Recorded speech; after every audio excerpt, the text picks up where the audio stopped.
카파도키아의 열기구 체험, 역사 속 하늘을 나는 여행.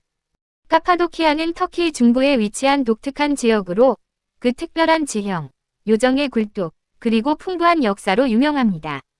이곳에서는 여행자들이 절대 잊지 못할 경험을 제공합니다. 바로 열기구를 타고 하늘을 나는 체험입니다. 열기구 체험은 이제 카파도키아의 아름다움을 공중에서 탐험하는 상징적인 방법이 되었으며 그 초현실적인 풍경을 독특한 시각으로 감상할 수 있습니다. 이 놀라운 경험과 그 역사적 배경에 대해 자세히 알아보겠습니다. 하늘에서 바라본 카파도키아의 마법. 새벽이 오면 카파도키아의 하늘은 분홍색, 주황색, 금색으로 물들며 수십 개의 열기구가 이 지역의 장대한 풍경 위로 고요히 떠오릅니다. 아래에서는 바위가 드러난 지형과 계곡, 그리고 역사적인 동굴 거주지가 마치 꿈처럼 펼쳐지며 이 경험에 신비로운 느낌을 더해줍니다. 카파도키아의 화산암 지형은 요정의 굴뚝으로 불리며 수백만 년간 자연의 힘에 의해 형성되었습니다. 깊은 계곡, 무성한 과수원, 그리고 고대의 지하 도시들이 하늘에서 한눈에 내려다 보이며 이 지역의 지질학적 경이로움과 문화적 유산을 충분히 즐길 수 있게 합니다. 열기구에 탑승한 승객들은 일반적으로 약 1시간 동안 평온한 비행을 즐기게 됩니다. 이 시간 동안 승객들은 고요하게 하늘에 떠서 바람을 타고 부드럽게 이동합니다. 숙련된 파일럿은 다양한 고도를 조정하여 때로는 요정의 굴뚝 근처로 접근하거나 때로는 높은 고도로 올라 탁 트인 전경을 제공하여 광활한 지평선을 감상할 수 있게 합니다. 카파도키아 열기구의 역사. 카파도키아에서 열기구 비행은 비교적 새로운 활동이지만 열기구 자체의 역사는 길고 흥미진진합니다. 1783년 프랑스에서 몽골피의 형제가 발명한 열기구가 최초로 사람을 태우고 비행에 성공했습니다. 하지만 열기구 비행이 인기 있는 관광 활동이 된 것은 훨씬 나중의 일입니다. 카파도키아에서 열기구 비행이 시작된 것은 1980년대 후반입니다.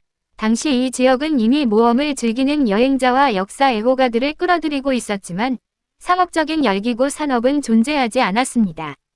터키의 기업가들과 열기구 애호가들은 이 독특한 지형을 공중에서 감상할 수 있는 기회를 보고 카파도키아에서 열기구 비행을 제안했습니다.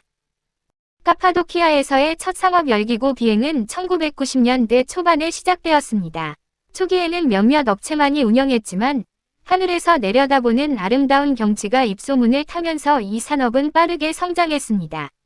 2000년대에 이르러 카파도키아의 열기구 체험은 세계적인 현상이 되었고 전 세계에서 이 고대 땅을 비행하려는 여행자들이 몰려들었습니다. 오늘날 카파도키아는 열기구 비행을 위한 세계 최고의 장소 중 하나로 인정받고 있습니다. 이 지역의 안정된 날씨 조건, 넓고 개방된 계곡, 그리고 장대한 바위 지형은 안전하고 그림 같은 비행을 위한 완벽한 환경을 제공합니다. 성수기에는 하늘에 100개 이상의 열기구가 떠있는 광경을 보는 것도 드물지 않은 일입니다.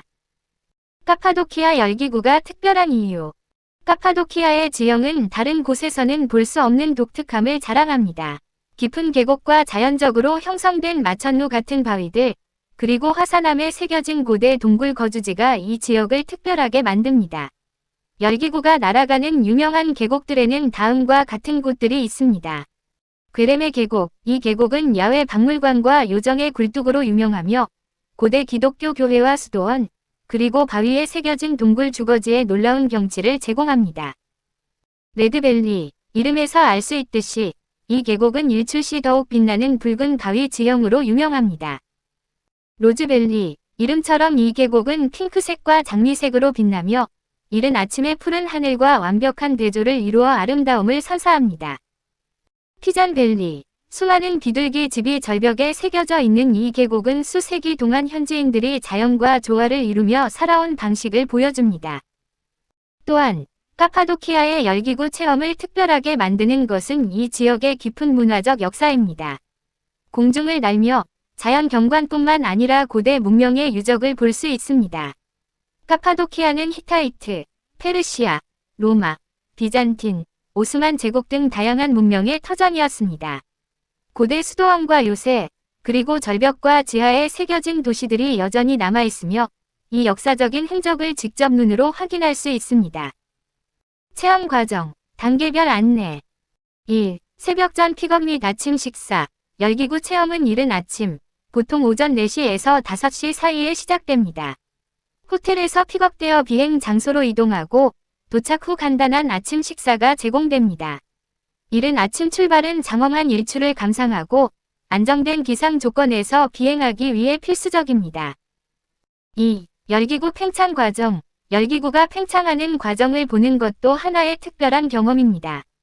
거대한 버너가 작동하면서 뜨거운 공기가 열기구에 주입되고 기구는 서서히 지면 위로 부양됩니다. 3. 이륙과 비행. 열기구가 완전히 부풀어 오른 후 승객들은 바구니에 올라타고 모험이 시작됩니다.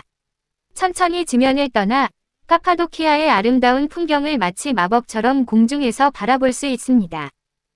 4. 계곡과 요정의 굴뚝을 넘는 비행. 비행 중 파일럿은 열기구를 능숙하게 조종하여 승객들이 요정의 굴뚝을 가까이에서 감상할 수 있게 하며 때로는 높은 고도로 올라 광대한 전경을 감상할 수 있게 합니다.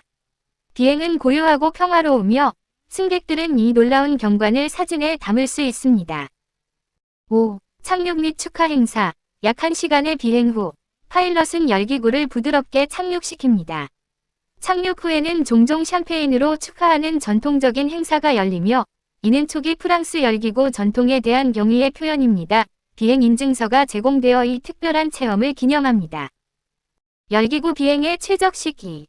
카파도키아에서는 연중 열기구를 탈 수 있지만 가장 이상적인 시기는 4월에서 10월 사이입니다. 이 시기에는 날씨가 가장 안정적이고 하늘이 맑고 기온도 적당합니다. 겨울에는 추운 날씨에도 불구하고 눈으로 덮인 요정의 굴뚝이 마치 동화 속 겨울 왕국 같은 경관을 연출하여 특별한 체험을 선사합니다. 안전성과 지속 가능성. 열기구는 가장 안전한 항공 비행 방식 중 하나로 간주됩니다. 카파도키아에서는 모든 열기구 운영업체가 엄격한 안전 규정을 준수하며 정기적인 열기구 점검과 파일럿들의 철저한 훈련이 이루어집니다. 또한 많은 업체들이 환경에 미치는 영향을 최소화하기 위한 조치를 취하고 있습니다. 열기구 비행 자체는 비교적 낮은 탄소 배출량을 자랑하며 연료로는 청정 연료인 프로판이 사용됩니다. 지속 가능한 관광을 위해 많은 운영업체들이 노력하고 있으며 카파도키아의 아름다움과 유산을 미래 세대를 위해 보존하려는 움직임이 활발합니다. 결론. 카파도키아의 열기구 체험은 단순한 관광 활동이 아닙니다. 이 독특한 지역의 고대 역사와 경이로운 자연미에 완전히 몰입할 수 있는 잊지 못할 경험입니다. 이륙 순간부터 부드럽게 착륙할 때까지 카파도키아의 하늘을 날아오르는 이 여정은 오랫동안 기억에 남을 추억이 될 것입니다. 모험을 사랑하는 사람, 역사 애호가, 혹은 세계에서 가장 초현실적인 풍경을 직접 보고 싶어 하는 사람 모두에게 카파도키아의 열기구 체험은 터키 여행 시 절대 놓쳐서는 안 될 활동입니다.